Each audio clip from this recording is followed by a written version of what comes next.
Tem gente que aguenta mais as adversidades da vida, né? Mas segura a onda, segura o tranco, eu diria, e ainda estende a mão para levantar os outros. Gente que vê sempre a luz depois do túnel, imprescindível em qualquer situação. O ombro amigo a quem se recorre nas aflições, seja elas quais forem. Dinheiro emprestado, coração despedaçado, alma ferida. Mas vem a pandemia e quem está acostumado a socorrer os outros precisa também de muita atenção. E agora? A pergunta é: quem cuida do cuidador? Geralmente o cuidador já tem um pouco o estigma de não merecer ser cuidado. Eu acho que a gente até tem um pouco de culpa nisso. Talvez uma construção histórica que a gente descuida de mostrar fragilidade.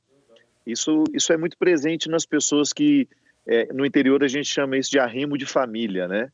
Que sustenta todo mundo de alguma forma, que emocionalmente abarca todo mundo. Geralmente, quem se constrói assim tem muita dificuldade de pedir socorro. E, às vezes, quando pede socorro, a gente nem leva muito a sério, porque ela não faz a partir de uma linguagem formalizada. Nós estamos tão acostumados com aquela pessoa dando conta de tudo, que de repente ela pode até dar algum indício de que ela não está dando conta naquele momento e a gente não percebe, por causa daquela construção histórica ao longo da construção do vínculo, em que o outro se mostrou muito pronto, em que o outro esteve o tempo todo cuidando de todo mundo, quando na verdade ninguém pode viver sem também ser cuidado. Eu acredito, Astrid, que o primeiro desafio nosso é justamente a gente fazer a interpretação com muita honestidade de tudo aquilo que a gente pode e de tudo aquilo que a gente não pode. Eu acho que a primeira pessoa a estabelecer os limites para os outros daquilo que a gente deve ou não deve somos nós mesmos. Então, a experiência do autocuidado é fundamental. Porque senão daqui a pouco, se eu não me cuido, se eu não busco o sustento ou até mesmo uma reformulação do meu papel, daqui a pouco eu já não tenho mais o que oferecer aos outros. Eu sofro muito isso como padre, porque historicamente nós construímos uma imagem de que nós nunca temos problema, que nós vamos aos velórios sempre para dizer uma palavra de conforto às pessoas que estão ali, quando na verdade isso não é verdade. Eu acho que a oportunidade que eu tenho de me mostrar humano é uma feliz oportunidade que eu tenho de me cuidar, inclusive dando indícios de que eu não tenho todas as respostas do mundo, Sim. que de vez em quando, ao invés de acolher, eu precisarei ser acolhido. Eu acho que este primeiro papel, este primeiro movimento, nós não podemos esperar dos outros. Eu sempre digo o seguinte: há coisa assim que eu não tenho direito de esperar dos outros, porque só eu posso me oferecer. E eu acho que a experiência do primeiro cuidado, deste autocuidado, que vai me dizer justamente onde é que eu vou encontrar as forças para continuar, é de uma importância enorme na minha vida. Eu não posso ficar andando por aí fingindo que estou pronto, fingindo que eu não preciso e que eu serei sempre aquele que tem alguma coisa a oferecer aos outros. Me identifico muito com isso que o Padre Fábio falou, inclusive eu acho que a necessidade de me cuidar, eu também cuido de muita gente e tenho muita gente que cuida de mim, mas é até uma necessidade me cuidar, porque tem também um ponto de vista de quem cuida de muita gente, que você é o esteio, e aí se você quebrar, várias pessoas vão quebrar junto com você, então busca por saúde mental e diversas fontes para que eu esteja bem são necessárias. A minha irmã é muito parceira, porque ela fica lá em Belém com as crianças, a gente tem essa parceria, então eu também fico tomando muito cuidado para que eu também cuide dela, porque ela é a outra parte lá, a outra ponta desse esteio que segura a onda comigo. Mas eu estava vendo um dado que me chamou muita atenção de médicos, o número de suicídio entre os médicos tem aumentado e tem atingido mais as mulheres. Então a gente sabe também que a gente vive numa sociedade onde culturalmente a mulher é muito mais cobrada a cuidar, parece que esse papel é só dela. E no início da quarentena a gente estava todo mundo falando só dos profissionais de saúde, mas a gente tem vários tipos de cuidadores na sociedade que estão muito trabalhando nesse momento que a gente está vivendo, mas a gente estava ali numa avalanche, né, de aplausaço para os médicos, todo mundo valorizando muito essas profissões dos trabalhadores essenciais, e agora parece que todo mundo se esqueceu, assim, a gente falou no início, né, que parece que muita gente, como o Padre Fábio falou, parece que o fundo não acaba de chegar, né, a gente vê que as pessoas relaxaram totalmente e o caos na saúde continua e os médicos continuam lá na linha de frente. Os números a gente nem sabe mais porque o governo omite. Então eu fico pensando que só muita espiritualidade, muito cuidado pessoal para dar conta disso tudo. E eu queria aproveitar para perguntar para o Padre Fábio qual é o papel que a espiritualidade pode ter nesse momento para as pessoas que estão cuidando e que precisam de cuidado. A espiritualidade é um elemento humano absolutamente imprescindível em toda criatura. Toda criatura humana precisa transcender. Eu sei que quando nós falamos isso, muitas pessoas naturalmente identificam como um discurso religioso. Sim, a espiritualidade faz parte do contexto religioso. É primordial, ele é de suma importância. A construção da espiritualidade é o grande objetivo das religiões, mas não é garantia. Eu posso muito bem ser um homem religioso e não viver espiritualizado.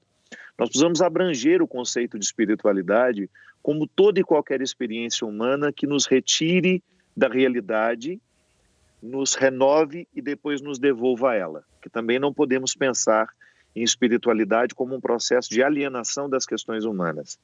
Toda vez que eu tenho contato com um texto bacana, uma música, uma cena, eu estou espiritualizando o meu corpo, isto é, eu estou jogando alma dentro dele. Hoje, por exemplo, eu vivi um momento em que eu estava muito cansado fisicamente, eu tinha a sensação de que eu estava esgotado, e não tinha nem motivo para isso. E eu percebi que era um cansaço que se manifestava no corpo, mas que tinha uma origem espiritual. Eu percebi que eu tinha ficado muito no telefone na parte da manhã, resolvendo os problemas que eu enfrentei hoje, e eu percebi que aquilo, de alguma forma, drenou as minhas energias. Como é que eu me espiritualizei? Sabe o que eu fiz?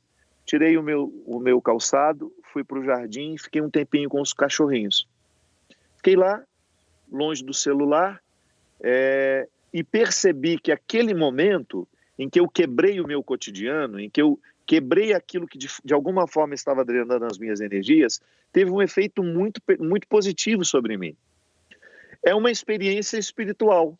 Pode chamar isso de primário, não tão elaborada quanto uma experiência que eu faço quando estou rezando, quando alguém está meditando, quando alguém está buscando o equilíbrio por meio da meditação, do silêncio, mas é uma forma de espiritualidade. Eu escuto uma música bonita e, de alguma forma, ela me refaz. Então, eu acho, Gabi, que neste momento em que nós estamos sendo tão drenados emocionalmente, energeticamente, é fundamental que a gente recorde ou recobre os ritos de espiritualidade. Cada um sabe a linguagem que faz sentido ao seu coração. Eu sou cristão católico. Eu tenho um código de conduta religiosa, de ritos religiosos que fazem sentido ao meu coração. Outro dia eu estava conversando com Mariene de Castro, essa voz maravilhosa, essa mulher maravilhosa. Querida. E ela estava me contando, a gente estava falando dessas experiências que, quando o corpo pede espiritualidade. E ela me disse assim, padre, uma vez eu estava na África e no determinado momento o meu cansaço era tanto que o meu corpo só queria uma coisa, ir ao mar. E no mar fazer ali as orações que, dentro da religiosidade dela, ela gosta de fazer. E ela me disse que, enquanto ela não fez isso, ela não se sentiu pronta para dar continuidade aos trabalhos que ela tinha, musicalmente, para onde ela foi. Isso é fundamental. Eu percebo que nós fomos criando cotidianos tão duros, tão cruéis, tão pouco simbólicos, e por que não dizer tão diabólicos, porque nos desagrega, né? Diabolos no grego é tudo aquilo que separa, é tudo aquilo que divide, que impede o encontro, ao contrário que os símbolos é tudo aquilo que une as pontas, é tudo aquilo que proporciona a ponte. Nós fomos criando cotidianos tão duros, tão difíceis, que nós fomos ficando naturalmente adeptos do diabólico, sem perceber que o fazíamos.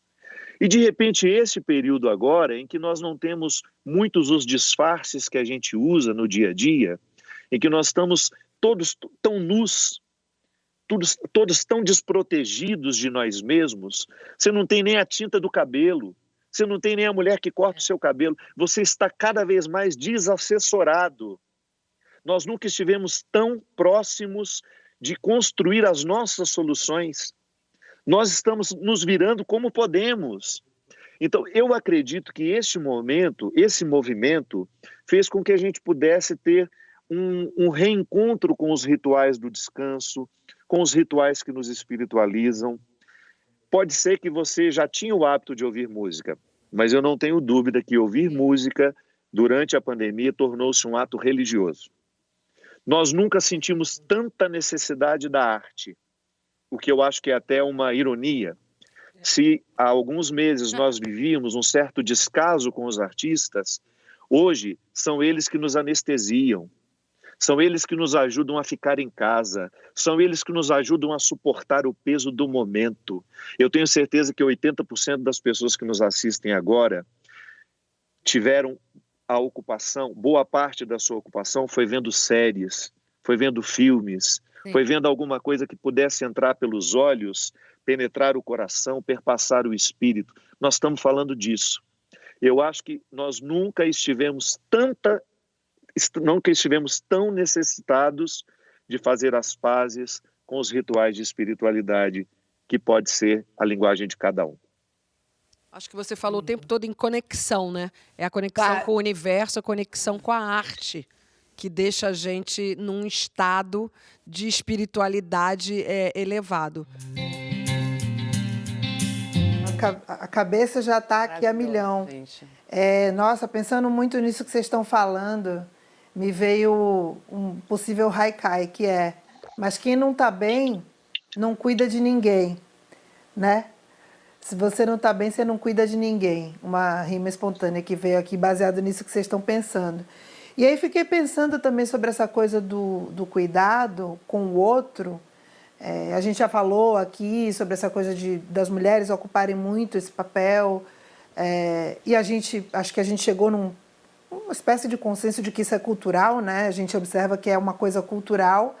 Mas eu fiquei pensando também sobre a coisa da vocação, sabe? Eu acho que existe... Eu acho que algumas pessoas têm mais vocação para cuidar de outras do que algumas outras. Outras têm necessidade, né? Não tem para onde ir, tem que cuidar de um parente, enfim, são situações que a vida te coloca. Mas eu acho que existe uma onda de vocação também.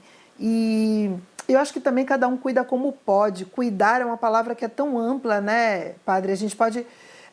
o que é cuidar, se você for pensar? Cuidar é só você pegar a pessoa no colo? Cuidar, às vezes, é você dar uma bronca? Cuidar, às vezes, é que nem você fez, falar uma coisa que a pessoa não está esperando. Do pé, né? Então, cuidar, ela tem um significado tão amplo.